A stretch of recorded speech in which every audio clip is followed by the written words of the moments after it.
Welcome to Sweet Dreams Storytelling, where we unwind, relax, and drift into dreamland. I'm your host, Mike, and I'm so glad you're joining me tonight. Let's get cozy and settle in. Story for this evening is The Bench. Chapter 1, The Clockmaker. Eli didn't bring books or journals. He didn't bring food or music. He just brought himself, and that was enough for the bench, and for the tree, and for the day. It had been this way for years. The people in town had grown used to it. "There goes Eli," they'd say quietly, as they saw him pass through the gate, off to visit his tree. Some thought it was a little odd, but no one said so unkindly. Everyone has something that keeps them steady, and for Eli, it was the bench, and so the days came and went, gently and without fuss. Spring whispered into summer, leaves danced into fall, snow drifted down in winter like a sigh. And Eli always came, just before the sun dipped behind the hills, to stand beside the bench and breathe in the world. It had never changed, until one afternoon, when the bench was no longer empty. Eli hadn't noticed at first. He was walking the usual way, mind full of little thoughts about a clock that needed cleaning, a squeaky gear he meant to oil. The breeze was soft, the sky feathered with clouds. Everything felt as it always did. But when he reached the sycamore tree, something stopped him. Someone was sitting on the bench, not a stranger in the way that makes you nervous, but a stranger in the way the first star appears before the others. Quiet, unexpected, and oddly welcome. She was sitting cross-legged, sketchbook in her lap, pencil moving lightly over the page. Her shoes were off, tucked neatly to one side. Her hair was pulled up messily, and her eyes were watching the pond like it was telling her a story. Eli paused. He wasn't sure what to do. The bench had always been there for him, waiting, familiar, but now someone else was there, someone who didn't know the rhythm of his days. And yet, he didn't turn away. He stood beneath the tree, hands still in his pockets, and for the first time in a long time, he felt something like curiosity flicker inside him. The girl didn't look up. She kept drawing, humming softly to herself, a tune that didn't sound like any song Eli knew, but somehow made his chest feel a little lighter. He didn't speak, not yet. Instead, he watched for a moment longer, then turned and slowly walked back the way he came. That night, as he wound the clocks and read a page from his favorite book, the hum from the bench still echoed quietly in his ears. And in the soft ticking hush of his room, Eli wondered, just once, what she had been drawing. Tomorrow, he thought. Maybe tomorrow he'd ask. Chapter 3, A House with a Yellow Door. Now, in the very same little town where Eli lived and worked and walked to his favorite bench beneath the great old tree, there was a house that had stood empty for quite some time. It was not a sad house, but a waiting house. It had white shutters that had once been bright, a little front gate that never quite closed, and a garden where the weeds had gently taken over, like guests who'd stayed longer than they were meant to. It was a quiet house, tucked at the bend of a lane, where the wind passed gently, and the morning sun always seemed to shine just right. And one fine spring morning, the house was no longer empty. A small blue truck came rumbling up the lane, trailing petals and dust behind it, and parked just in front.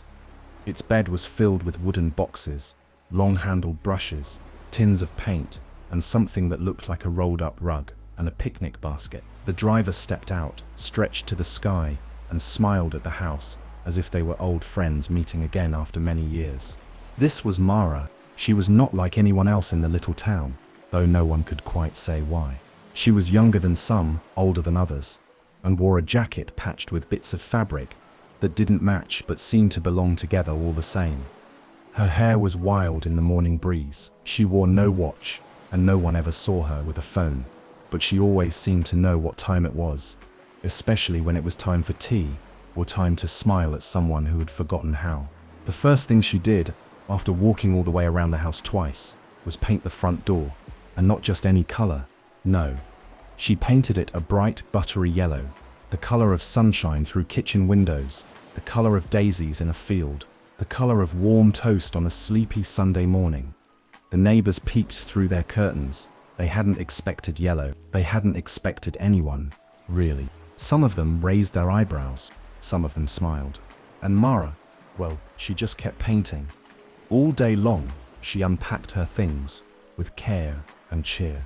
From one box came a stack of books, all worn at the edges. From another came a kettle and a chipped blue mug with stars on the side. She carried in a rocking chair, a small wooden ladder, 3 flower pots and a handful of wind chimes made of shells and spoons.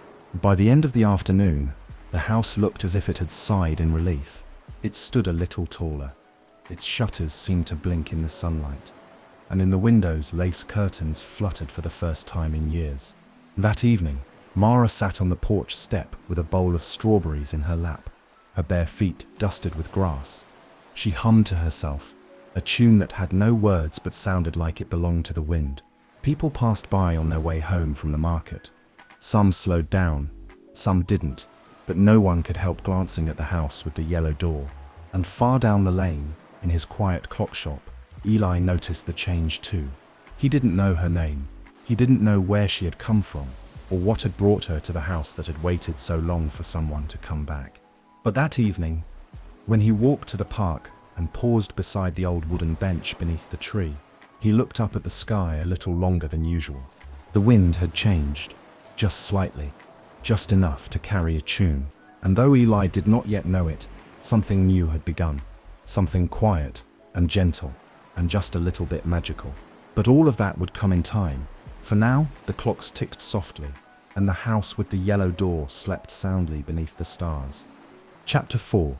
The Girl Who Hummed to Clouds. The townsfolk were used to their days arriving the same way, quietly, politely, as if each morning had been taught how to behave. The bread always rose, the tea always steeped, and the streets greeted each other with a drowsy kind of smile. But ever since the yellow door had appeared, the mornings felt curious. Because wherever Mara went, things seemed just a touch brighter. She didn't walk like most people.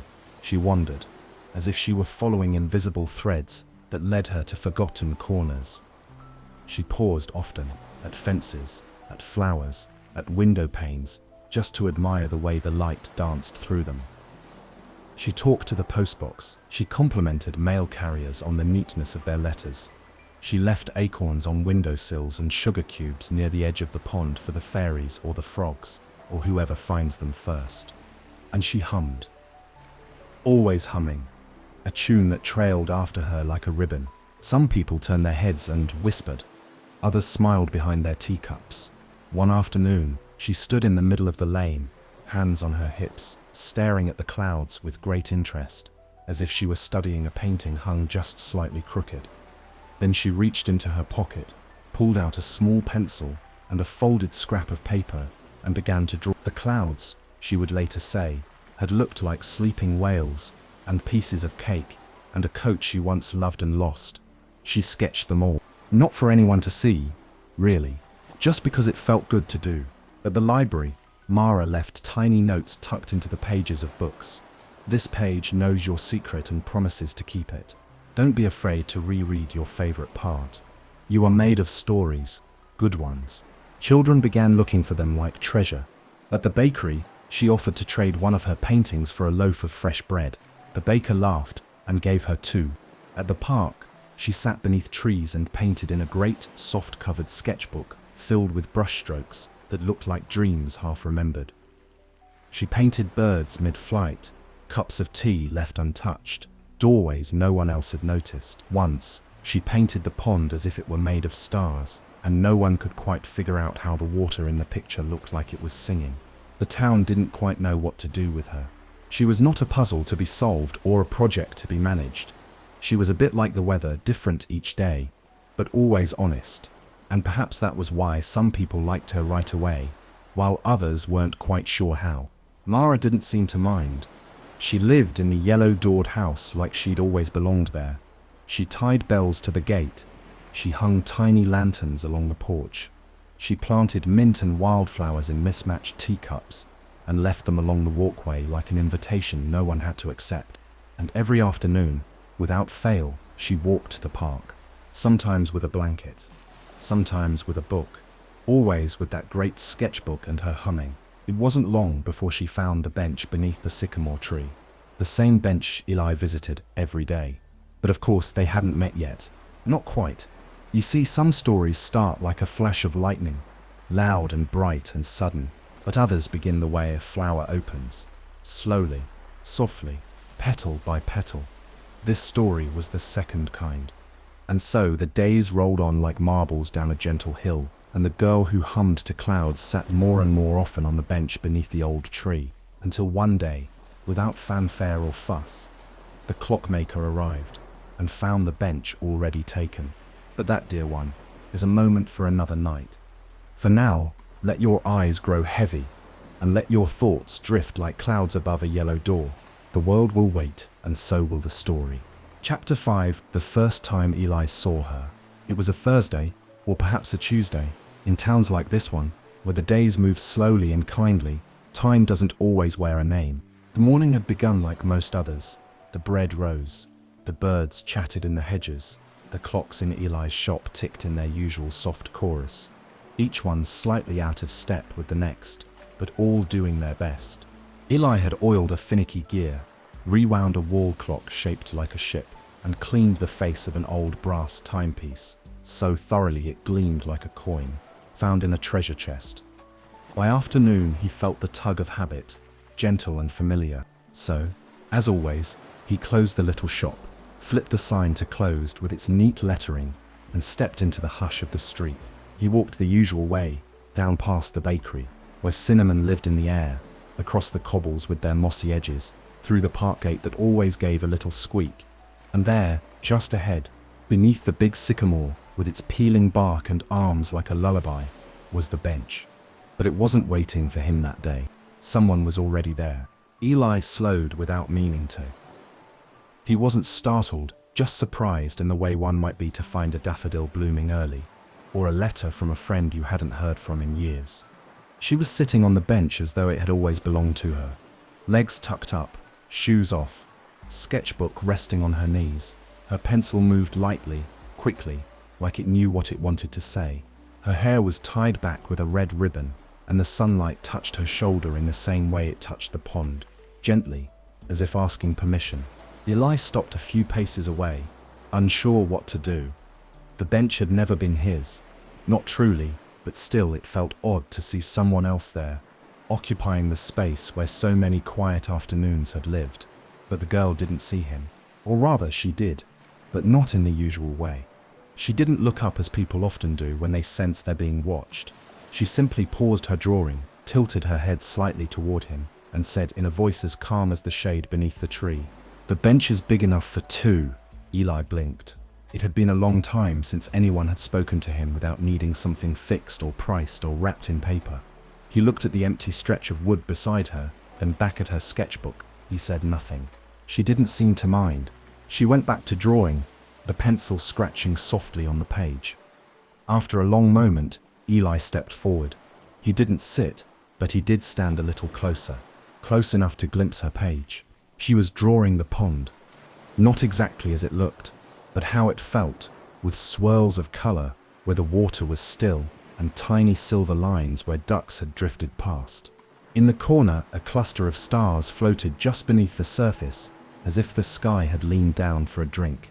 Eli found himself staring, and for a moment, just a moment, he forgot about the clocks, about the ticking, about the careful lines of his quiet life. Then he cleared his throat.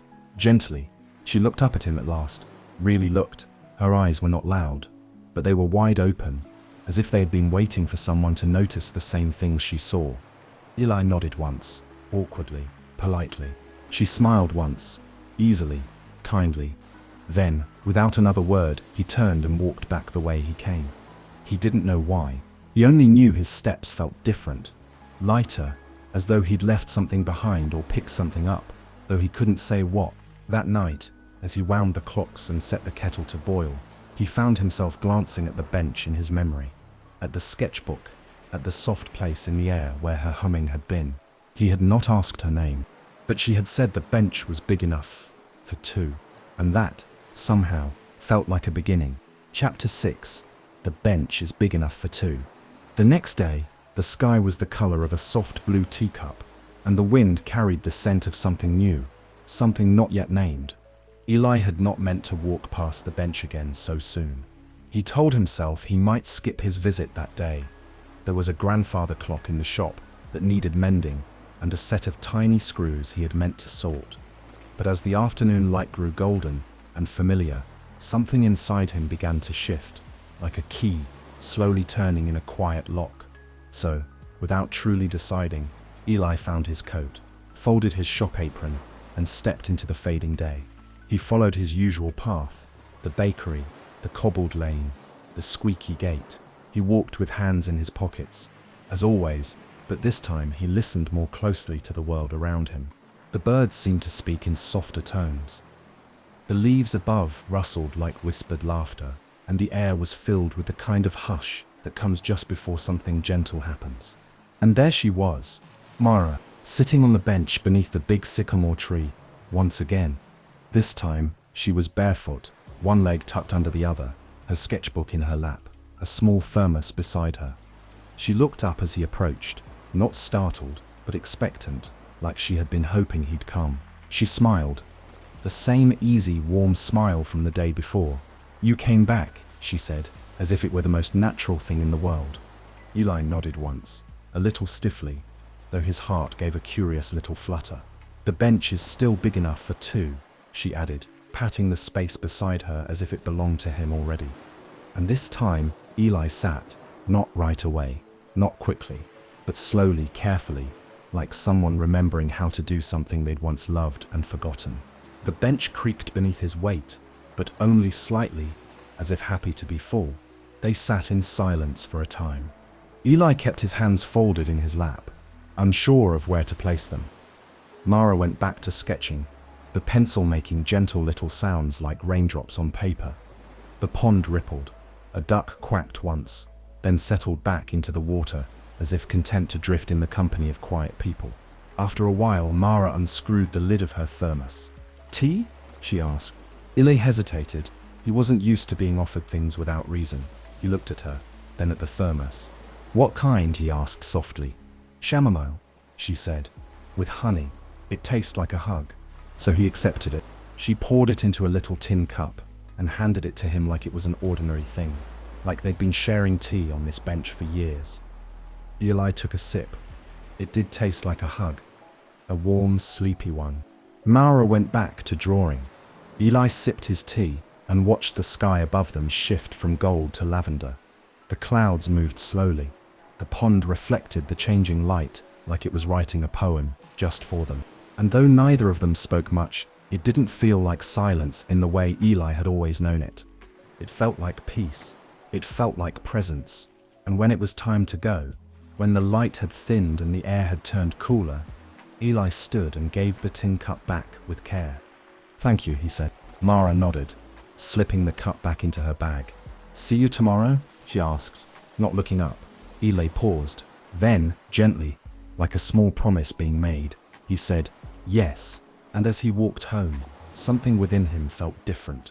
Not louder, not faster, just softer, like a clock that had been wound with kindness instead of key.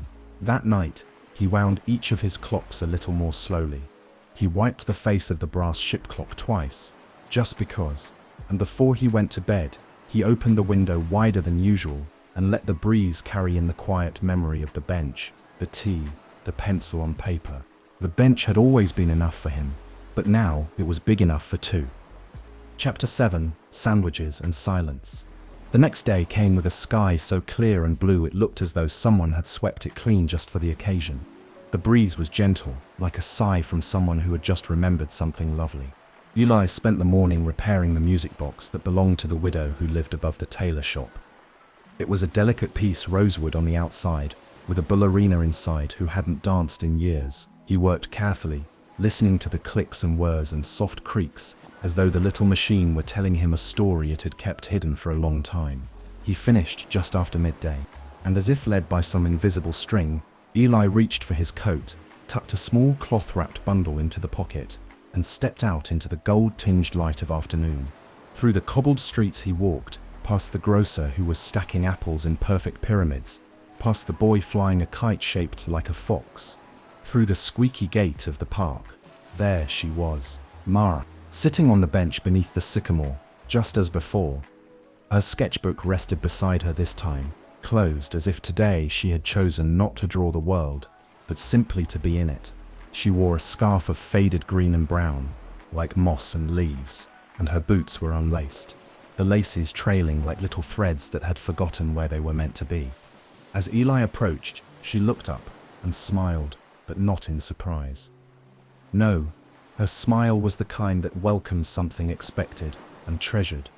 Like seeing the sun return after a gentle rain, Eli gave a quiet nod and sat down beside her. The bench creaked softly. He reached into his coat pocket and withdrew the cloth-wrapped bundle. With careful hands he unwrapped it. 2 halves of a simple sandwich, cheese, and apple on crusty brown bread. "I brought enough to share," he said. Mara blinked once, then grinned. "Well," she said, "then I suppose I'll have to accept." They each took a half, and for a little while, the only sound was the crunch of apples and the faint rustle of the leaves above. The pond shimmered nearby, and a dragonfly skimmed across its surface like a secret trying to fly. They ate slowly, not because they were hungry, but because the moment didn't need to go any faster. Eli didn't speak much. He never did. But something about Mara's presence made his silence feel comfortable, not heavy. She never filled the quiet unless it asked her to. She took a sip from her thermos and said, almost as if to the air, "There's something kind about sandwiches. They're not trying to impress you. They're just trying to be helpful." Eli gave a small, surprised chuckle. "I suppose I've never thought of it that way." Mara turned her head toward him, her gaze light and curious. "Do you always bring apple and cheese?" He nodded.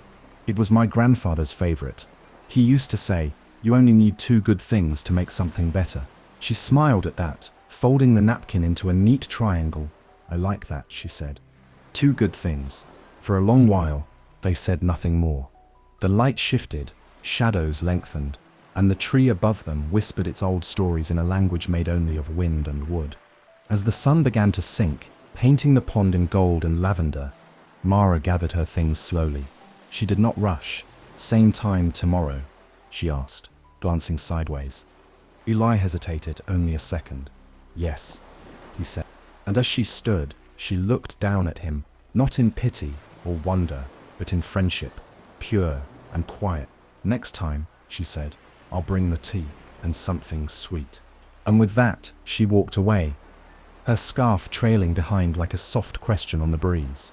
Eli remained seated for a long while after she had gone. Not because he was waiting, but because he felt. Not with food, not with words. Just full of something kind and new and a little bit strange. He touched the bench lightly with his hand. It was the same bench it had always been. And yet now, it had memories tucked into its grain. Sandwich crumbs, shared silences, and something else. Something like beginning. Chapter 8. A pocket full of stories. Some people keep things in their pockets, keys, coins, bits of string they forgot to throw away. Mara kept stories, not written down, not folded in letters or stitched into journals. She kept them the way some people carry music in their heads or kindness in their hands, tucked close, ready to be shared at just the right moment.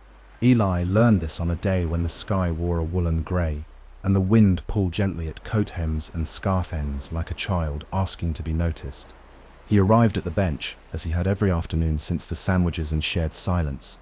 Mara was already there, her boots wet with grass and her sketchbook unopened beside her. Today, she didn't draw.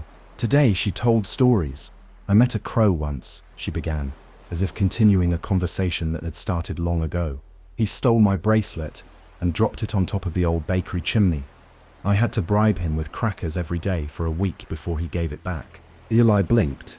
"You're serious?" "As tea," she said, grinning. "And twice as bitter if you don't treat it right." Eli chuckled. He didn't mean to. It simply slipped out, like a bird startled into flight. Mara smiled wider, pleased with herself. They sat side by side, the breeze tugging at their sleeves, and Mara's stories came like petals falling gently from her hands. She told him about the time she spent a night in a tent made from umbrellas and old sheets during a thunderstorm, how the lightning made the fabric glow like lanterns, and how she'd fallen asleep pretending she was inside a giant jellyfish. She told him about a shop in a seaside village that only sold buttons. Hundreds and hundreds of them, all sorted by sound, click, clack, clink, and hush.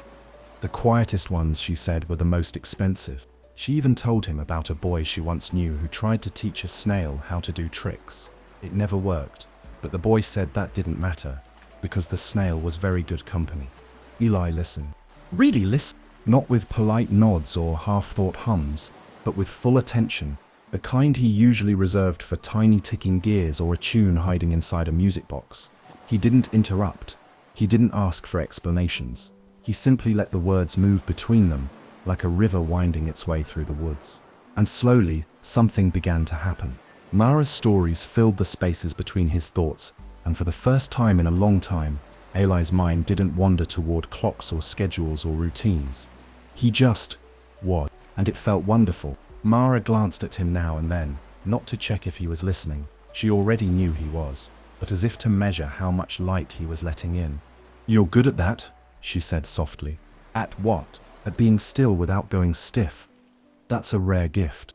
Eli blinked at her, unsure if it was a compliment, or a riddle, or both. "I suppose I've had a lot of practice," he said. Mara nodded, pulling her knees up to her chest.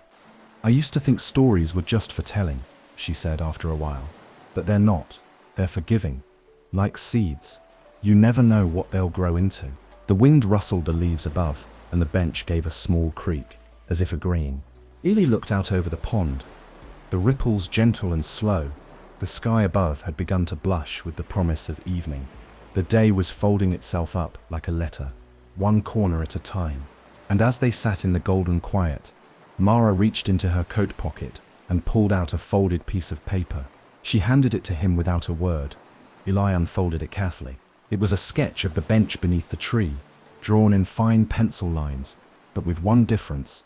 In the picture, the bench was full, not just Mara and Eli, but other people too. Some laughing, some reading, one playing a fiddle, one simply resting their head on another's shoulder. The tree stretched above them all, like a great umbrella of light. Eli stared at it for a long time. Then he folded it and tucked it gently into his own pocket. "I'll keep it safe," he said. Mara nodded. "I know you will." And the silence that followed was not empty, but full of stories, and sketches and seeds waiting quietly to grow. Chapter 9. The Clock That Sang. The sky had turned colder, though the sun still smiled from time to time. Leaves had begun to loosen their hold on the trees, drifting down in slow spirals, like dancers who knew how to take their bows. The air smelled of wood smoke and soil, and change. The quiet kind of change that tiptoes in when no one's looking. Inside his shop, Eli worked with his sleeves rolled to his elbows, and his heart a little nearer the surface than it used to be. There was something new in him now. Not loud, not sudden, just a soft sort of opening, like a shutter creaked ajar to let in the breeze. Mara had told him stories, and now he wished to give something back. He knew she liked music, not the kind that came from radios or concert halls, but the sort that felt like it had been tucked inside small, forgotten corners. The kind of music that hummed in tree branches and whispered beneath the turning of pages. And so Eli went to the back of his shop, where the dust lay thick and the light was quiet, and found a wooden box he hadn't opened in years. It was a music clock. Not a music box, mind you, this was something different, something special. It looked like a small mantel clock, round-faced, its frame carved from cherry wood. But instead of chimes, inside it lived a tiny music machine, a mechanism that turned like a windmill and played a soft, haunting tune whenever the hour struck. It had belonged to Eli's mother, who used to say, "Some clocks keep time, this one keeps feeling." He hadn't wound it since she passed. But now, he cleaned it carefully, brushed away the dust, tightened the brass screws, and gave it a gentle twist of the key. The gears stirred, the spring unwound, and then, like something breathing for the first time in years, it sang. It wasn't a song he knew. Not exactly, but it was the kind of melody that felt like memory, something deep and distant that curled inside your chest and made your eyes sting, just a little, even if you weren't sad. Eli smiled softly to himself. He wrapped the clock in a square of soft cloth and placed it in his satchel. That afternoon, as the wind carried the scent of cinnamon and chimney smoke, He made his way to the bench beneath the sycamore. Mara was already there, of course. This time she was painting not in her sketchbook, but on a small piece of canvas propped on her knees. The picture wasn't finished, but Eli could see what it was becoming. The pond under moonlight, the sycamore's branches stretching wide, and the bench just a hint of it, beneath the stars. "You're early," she said without looking up. "So are the leaves," he replied. She laughed, and the sound made a squirrel drop its acorn in surprise. Eli sat beside her. The bench welcomed him like it always did. No fanfare, no fuss. "I brought something," he said after a time. A little unsure, Mara turned toward him, eyes bright. "You did?" He opened the satchel and lifted the cloth-wrapped clock onto the bench between them. "This used to belong to my mother," he said. "It hasn't sung in a long time." Mara unwrapped it gently, as if it was something sacred. The wood glowed in the afternoon light, and the clock face, simple, elegant, shimmered like it remembered being loved. Eli wound it, and just as the hour shifted, the clock began to play. A soft, clear melody floated out, light as mist, curling into the branches, sliding into the spaces between the breeze and the bird song. It was slow and sad and hopeful all at once, like the end of a dream that didn't want to leave you. Mara didn't speak. She listened. Her eyes shimmered, and she placed her paintbrush down carefully beside her, as though afraid any sudden movement might frighten the song away. When it finished, neither of them moved. Then she turned to Eli. "That," she whispered, "is what time sounds like when it's been loved." He said nothing. He didn't need to. The clock ticked quietly between them now, no longer just an object, but a gift, a piece of Eli's past, offered with open hands. Mara reached out and touched the wood, her fingers gentle. "May I keep it?" she asked softly. He nodded. "Only if it stays near the bench," he said. "It will," she promised. "It belongs here now." And the wind, not one to be left out, rustled the leaves in a warm murmur of agreement. Chapter 10. A town with warmer lights. Something had begun to change in the town. It wasn't loud or sudden, or anything that could be named right away. But if you were the sort of person who noticed small things, the tilt of a shadow, the way a breeze paused at corners, you might have felt it. The light was different. It wasn't brighter exactly, just warmer. Like the glow of a lantern, rather than the shine of a bulb. Like stories being told behind windows. Like laughter being kept in jars, ready to open when needed. The change began the way most good things do, quietly and with kindness. It began with Mara's yellow door. The townspeople at first had peered at it curiously, wondering if she'd meant to paint over it again. But days passed, and the color stayed, and slowly it began to feel less strange and more like something the house had been missing all along. Then came the porch lights, tiny ones, strung across the railing like stars who had forgotten to rise. She turned them on even before the sky grew dark, as though she wanted them to be ready before anyone realized they needed light. Children began to stop and stare. She always waved. Some days, she left baskets of chalk near the sidewalk. For public use, the note said in loopy handwriting. Before long, the pavement outside her gate bloomed with suns and names and hopscotch lines that went on for yards. A boy drew a dragon. A girl wrote her grandmother's name and surrounded it with hearts. Mara never drew on the walk herself. She only watched and smiled and brought out lemonade when the days were warm. The townspeople noticed. And even if they didn't quite understand, they began to smile a little more when they passed the yellow door. It wasn't just Mara. Eli had changed too.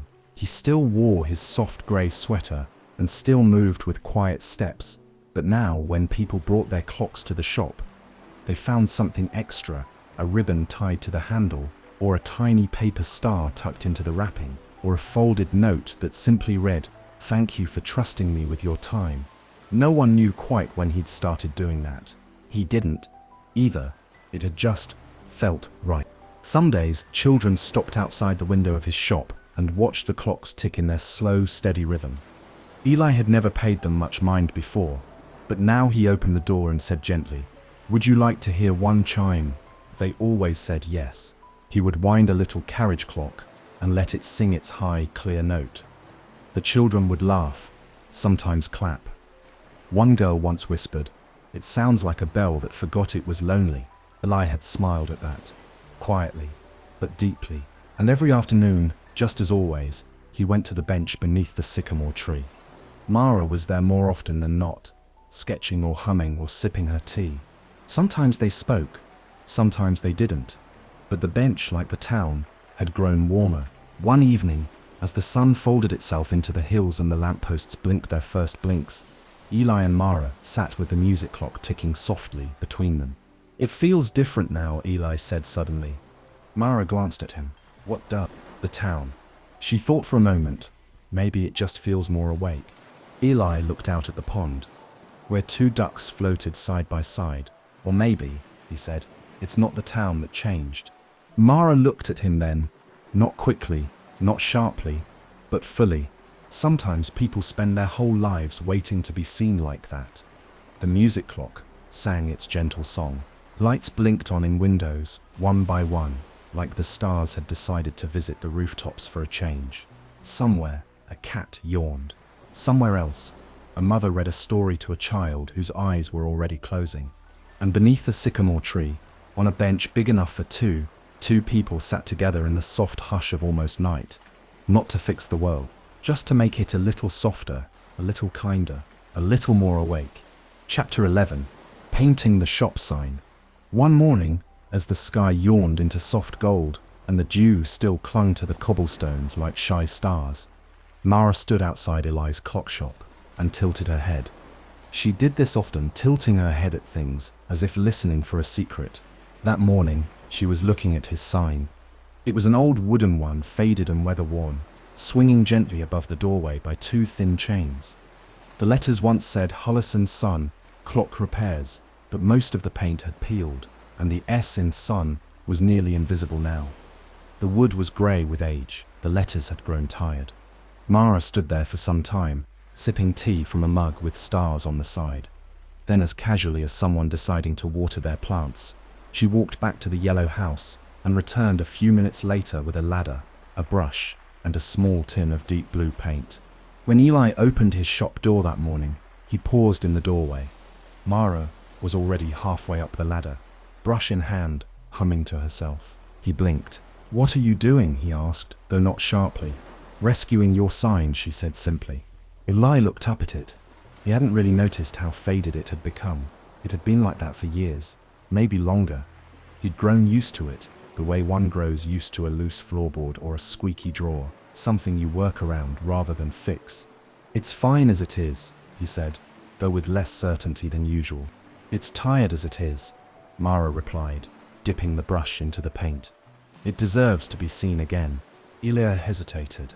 Then, with a sigh that wasn't quite a protest, he stepped aside. "Just be careful," he murmured. Mara grinned. Always. She didn't rush. She worked slowly, carefully, the same way Eli wound his clocks with attention and a quiet sort of love. First, she cleaned the wood.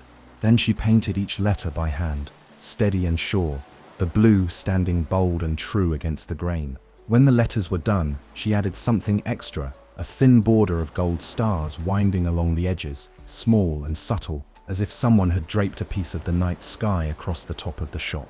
Eli stood inside the doorway, watching, arms folded. He didn't say much, but his eyes did. When she climbed down at last, the sign gleamed in the morning sun. It didn't shout, it didn't sparkle, but it glowed, the kind of glow that came from being seen, cared for, and made new again. Mara wiped her hands on a rag. "There," she said, "it remembers itself now." Eli looked up at the sign. The letters stood proud and clean. The stars danced just enough to catch the light. "It's beautiful," he said softly. Mara looked pleased, but not surprised. "It's yours," she said.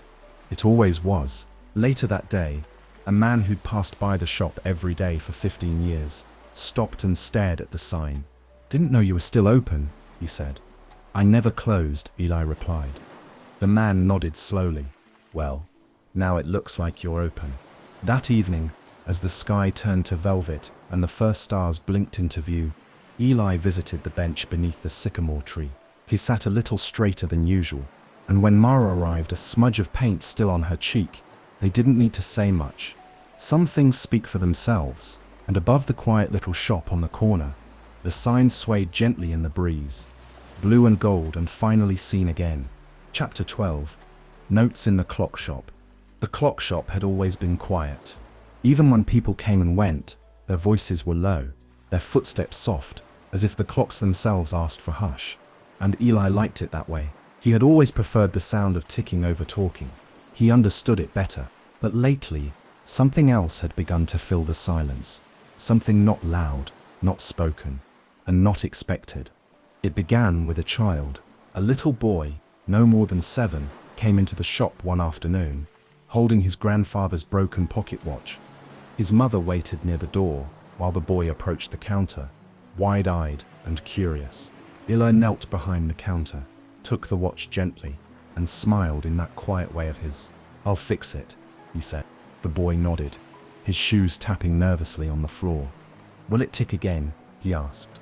"Yes," Eli said. "It just needs someone to listen to it." The boy nodded again and left with his mother. Later, after repairing the watch and wrapping it in soft cloth, Eli opened the drawer where he kept his repair tags and found a folded piece of paper that hadn't been there before. He paused, curious. Opening it, he saw a short message written in a gentle, curling script. "Time is patient, so be kind to yourself." Eli blinked. He hadn't written it, but he smiled, and he tucked the note into the package with the repaired watch before tying it shut with a bit of twine. The next day, it happened again. Another customer, another fixed clock, another note. "You are right on time. Your quiet is not a weakness. It's a strength. Every second holds something good, even if it's very small, and always the same handwriting." Eli said nothing, but the corners of his mouth began to turn up more easily, more often. It didn't take long to guess who was behind it. Mara never admitted it. She never asked permission. But sometimes, when she stopped by the shop to bring tea or show him her newest sketch, Eli would catch a glimpse of little slips of paper peeking from her coat pocket, folded neatly like origami secrets waiting to bloom. He didn't stop her.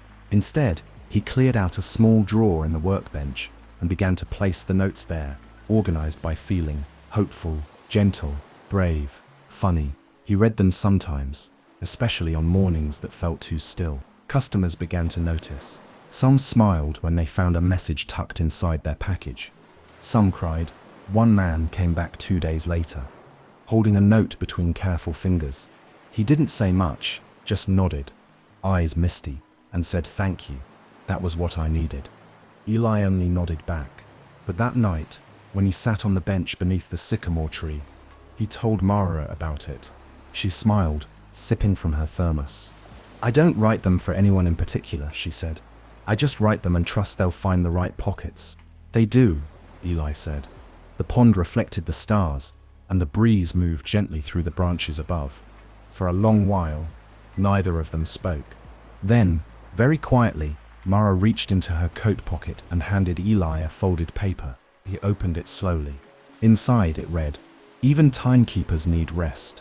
Eli smiled, and he tucked it into the inside pocket of his coat, where he kept only the most important things.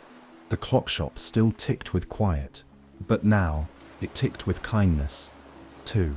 And somewhere, deep in the wooden drawers and careful folds of paper, Mara's words curled themselves around the wheels of time, reminding each second, each customer, each corner of the shop, that even small things can be full of light. Chapter 13. A rainy day on the bench. The sky was grey that morning. Not the heavy, stormy kind of grey that growls and flashes, but the soft kind, the colour of wool and whispers, where the clouds stretch across the sky like blankets and the wind forgets to be in a hurry. The rain came gently, like it had been invited. It tapped on rooftops, slid down windows, and filled the air with the smell of wet earth and growing things. People carried umbrellas or tucked newspapers over their heads. The baker lit the ovens earlier than usual, and the librarian put on a kettle before anyone arrived. Eli liked the rain. It softened the edges of the world. It made time feel slower, even in a shop full of ticking things. On days like this, the clocks didn't just keep time, they seemed to listen to it. By afternoon, the shop was quiet. The last customer had gone. Eli hung his apron on the peg by the door and reached for his coat. He hesitated, just a little, as he slipped it on. The sky was still drizzling, a steady mist now, more like breath than water. Most people would have stayed inside, but Eli found himself drawn to the park, the way one might be drawn to music, just faint enough to follow. He brought no umbrella, only his hat, pulled low over his brow, and the faint hope that she would be there. As he passed the bakery, he caught the scent of warm cinnamon and rain-damp stone. The path to the park glistened with puddles, each one a small mirror reflecting the trees and the slow-moving sky. The gate gave its usual soft squeak. The bench waited beneath the sycamore, just as it always did. But Mara wasn't there. For the first time in many weeks, the space beside him sat empty. The rain tapped gently on the wooden slats. A single leaf, golden and wide, had landed on the seat. Eli brushed it away and sat down, carefully, quietly. He hadn't planned to, but he didn't want to leave. Not yet. He sat for a long time, letting the rain find its way down his sleeves, across the brim of his hat, into the folds of his coat. The tree above him offered some shelter, though not much. Still, he stayed. He watched the ripples on the pond. He listened to the raindrops whisper their steady rhythm.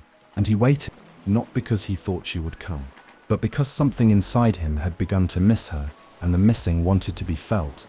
He didn't know where she was. Perhaps she was simply resting, or painting near the fireplace, or watching the rain from her window with a mug of tea in her hand and a blanket tucked under her chin. Perhaps she'd forgotten the time. Or perhaps she needed a quiet day all her own. Eli didn't mind. He sat on the bench, let the clock in his pocket tick softly, and remembered the sound of her voice as she told stories about crows and clouds and buttons sorted by sound. When the rain began to ease, and the sky lightened just slightly, Eli stood. He placed a small paper package on the bench, a folded napkin wrapped around a piece of apple bread he'd picked up from the bakery. He weighted it down with a smooth stone from the edge of the pond. Then he tipped his hat to the bench and walked home. That evening, as he lit a small lamp in the clock shop window, Eli felt something he hadn't quite known before. Not worry, not sadness, just the shape of space someone leaves when they aren't where they usually are. It was a quiet shape, but not an empty one. And just before he went to bed, he reached into the inside pocket of his coat and took out a folded note. He didn't open it. He already knew what it said. Even timekeepers need rest. So he set the clocks to chime softly in the morning, and he let the night be what it was. Chapter 14. The questions they don't ask. The next day, the rain was gone. The sky had scrubbed itself clean in the night, and morning arrived with soft light and the smell of wet leaves drying in the sun. Everything shimmered. Rooftops, cobblestones, even the pond, which now sparkled like a mirror. Someone had taken the time to polish. Eli opened the clock shop just as he always did. He wiped the glass, fed the cat that didn't belong to him but visited anyway, and checked each ticking thing with care. The music clock on the back shelf hummed its morning tune at precisely 9 o'clock, and he nodded to it as if in thanks. But his thoughts were not entirely in the shop that day. They were with the bench, and with Mara. He didn't know why she hadn't come the day before. He hadn't asked. He didn't need to. It was the kind of absence that spoke for itself, like a candle left unlit in a window, not a warning, not a goodbye, just a pause. So when the afternoon came, and the time felt right, Eli closed the shop and followed the path through the gate, past the pond, under the tall sycamore. The bench was not empty. She was there. Mara sat in the same place as always, though today she had wrapped herself in a thick green shawl and pulled her knees close to her chest. Her boots were wet at the toes.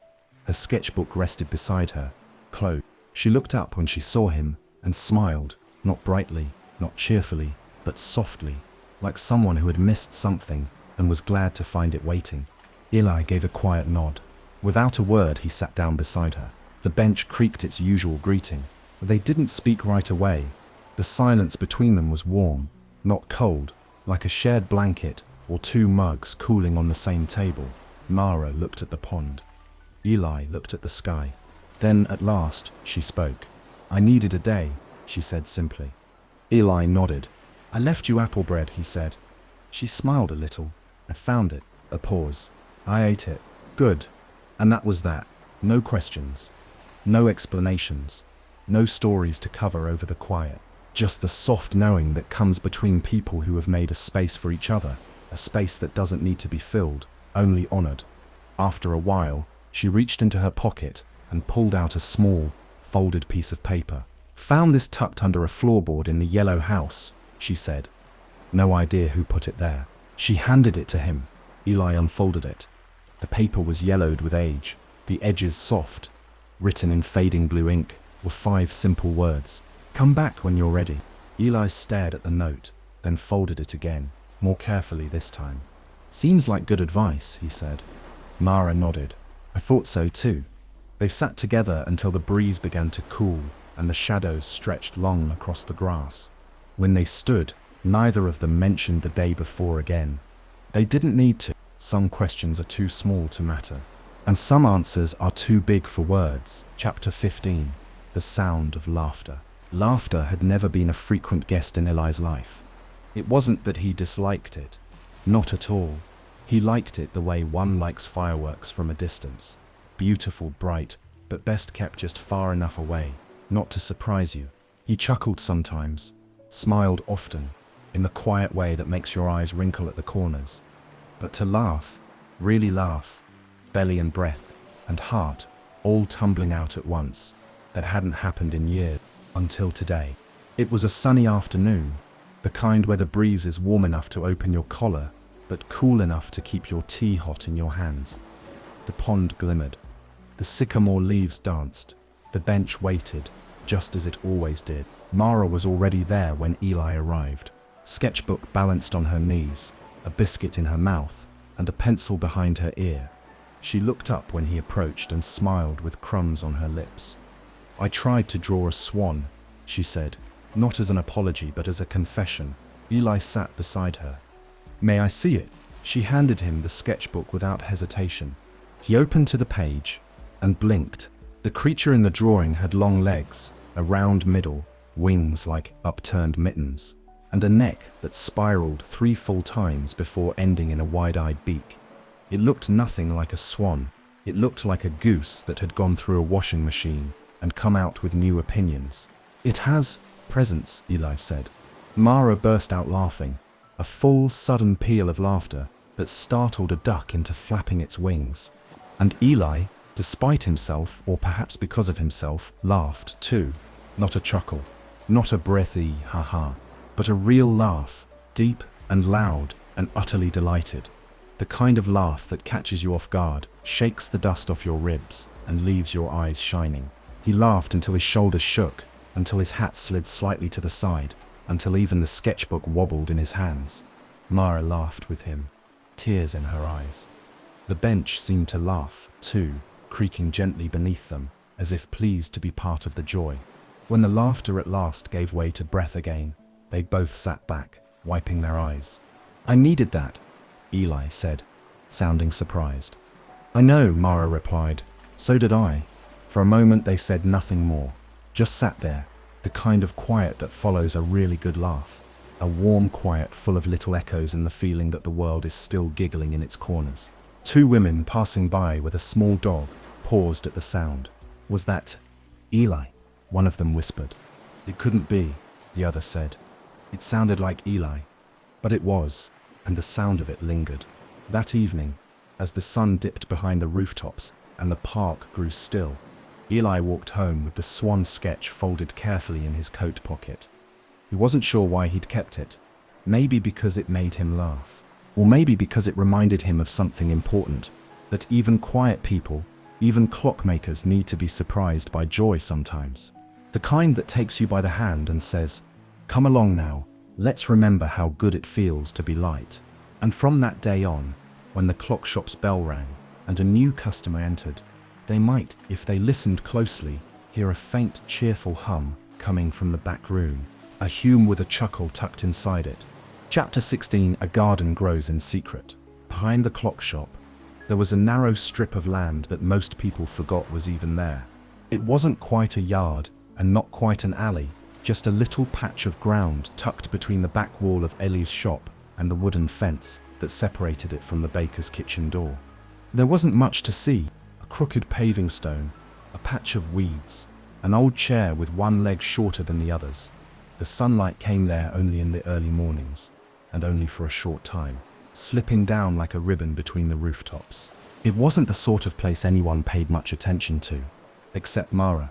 One day, after helping Eli carry a box of old clock faces into the back, she paused in the doorway, turned her head, and looked at that narrow strip of earth like it had whispered something only she could hear.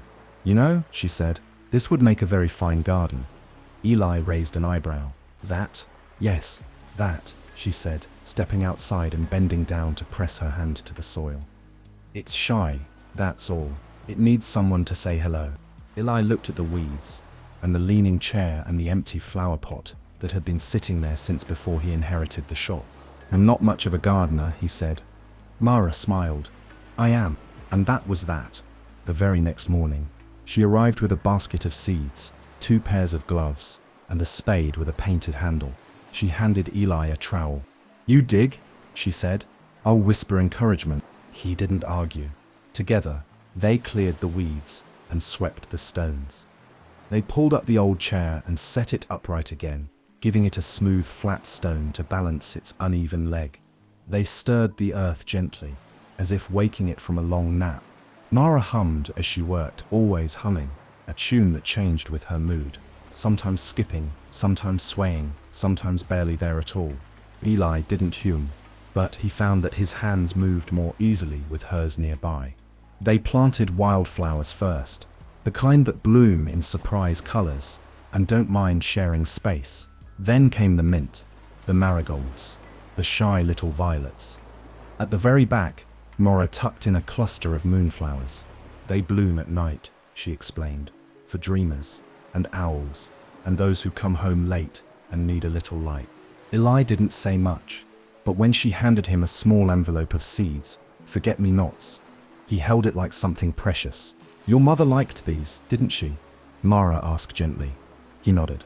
"I remember the story you told me about her windowsill garden." He didn't realize he'd told her that, but he was glad she remembered. They worked in the garden for several afternoons, never rushing. Sometimes they paused to drink tea from mismatched mugs. Sometimes they just sat in the chair and watched the wind stir the petals of the new blossoms. They didn't tell anyone about the garden. It wasn't a secret, not exactly, but it wasn't public either. It was theirs. And in the early mornings, when the light found its way between the rooftops, the garden stretched itself and sighed, like something old and hopeful waking up after a long sleep. Sometimes Eli would step out with his tea before opening the shop, just to look at it, not to fuss over it, not to trim or tidy, just to see it, to be with it. Mara came by often, sometimes with a new pot of soil, sometimes with seeds she said were given to her by a woman with a silver braid and a voice like a flute, sometimes with nothing but her smile. And so the garden grew, quietly, steadily, the way friendships do when planted with care and watered with laughter, silence, and shared days. And though no sign was ever hung, and no path was marked, something about that little stretch of earth began to feel like a place where things began. Even in a clock shop, even in a back alley, even in the heart of someone who never thought he'd plant anything again. Chapter 17. When the leaves begin to fall. The leaves always fall in their own time. They don't rush, and they don't ask permission. One day, they're holding tight to the branches, green and full and certain, and the next, they let go, without fuss, and begin their slow, spinning descent toward the earth. It was like that in the little town too.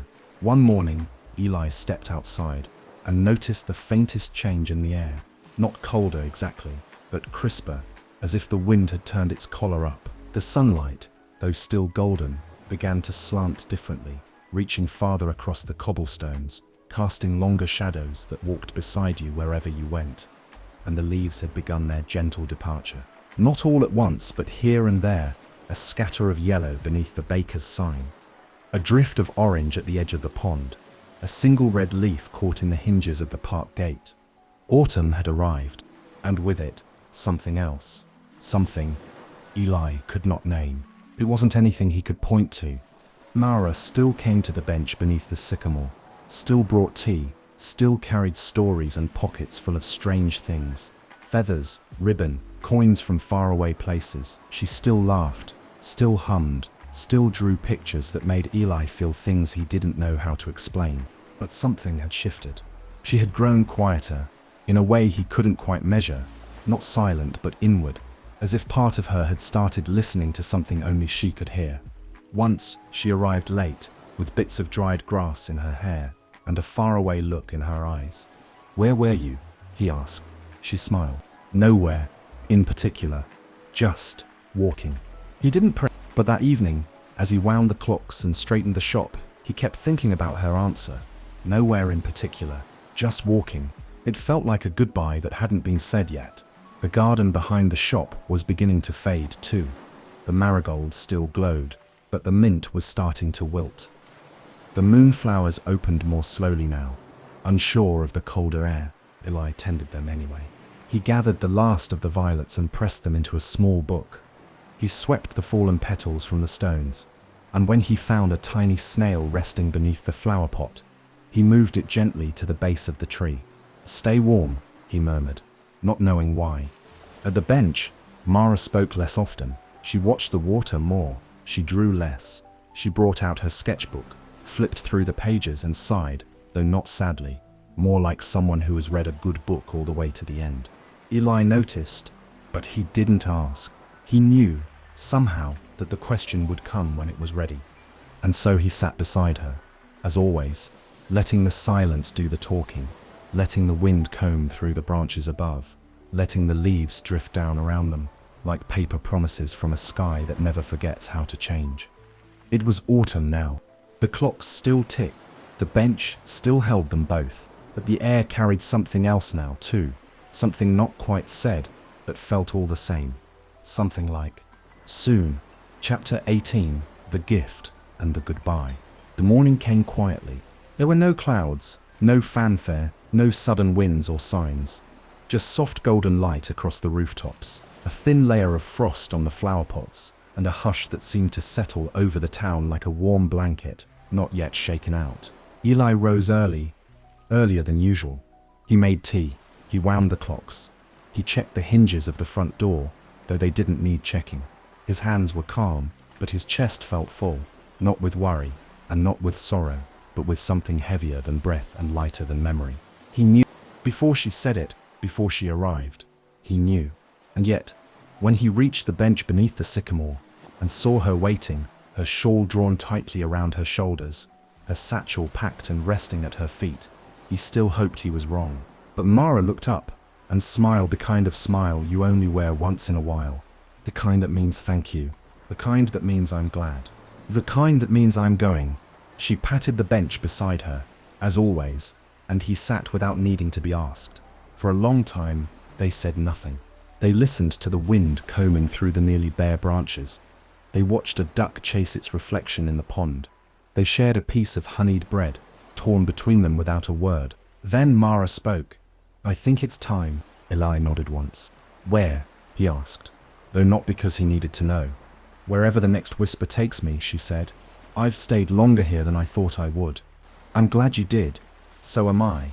She reached into her satchel and pulled out a small cloth-wrapped bundle.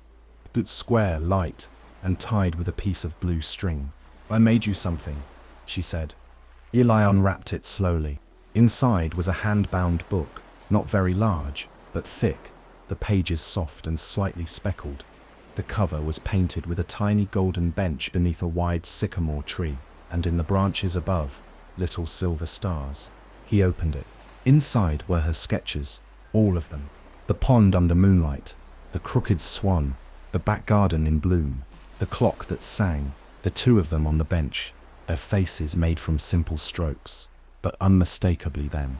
And tucked between the pages were notes, poems, pressed petals, stories she had told, and ones she hadn't. "This is..." Eli's voice caught. He didn't finish the sentence. Mara smiled. "You gave me time," she said. "I gave you what I saw inside it."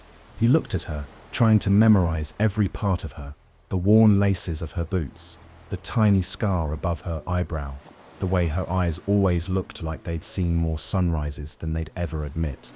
She reached into her pocket one last time and pulled out a folded piece of paper. She held it up. "For the bench," she said. Eli watched as she tucked it beneath the armrest, under a smooth stone. He didn't ask what it said. He'd find out when he needed to. Mara stood. He did too. They didn't hug. They didn't wave. They just stood there, facing each other, beneath the nearly bare tree, in the place that had held them through so many shared silences. And then, with one last smile, wide and quiet and whole, Mara turned and walked away. Not quickly, not sadly, just forward. Eli stood for a long time after she disappeared from sight. The pond rippled. A breeze scattered a few final leaves across the grass. Eventually, he sat back down. He didn't open the note beneath the stone, not yet.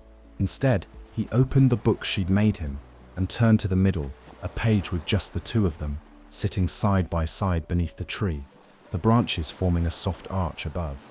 No title, no caption, just two people who had shared something that didn't need to be named to be real. And in that moment, Eli felt something he hadn't felt in a long time. Not the weight of a goodbye, but the warmth of a story well told. And somewhere, faint and far away, the wind carried the hum of a tune, one that didn't end, just drift like a seed finding new ground. And so the bench remained, and the garden grew, and the clocks ticked on, and the town, quietly, gently, remembered how to feel wide open again. And Eli, the clockmaker, waited not for the past to return, but for the next story to arrive. Because some friendships change everything, even time. Thanks for spending this quiet time with me here at Sweet Dream Storytelling. I hope you're feeling relaxed, peaceful, and ready for a restful sleep. As we say goodnight, let the calm background music guide you gently into dreamland. Sweet dreams before you go. Don't forget to like the video and subscribe, and until next time, rest well.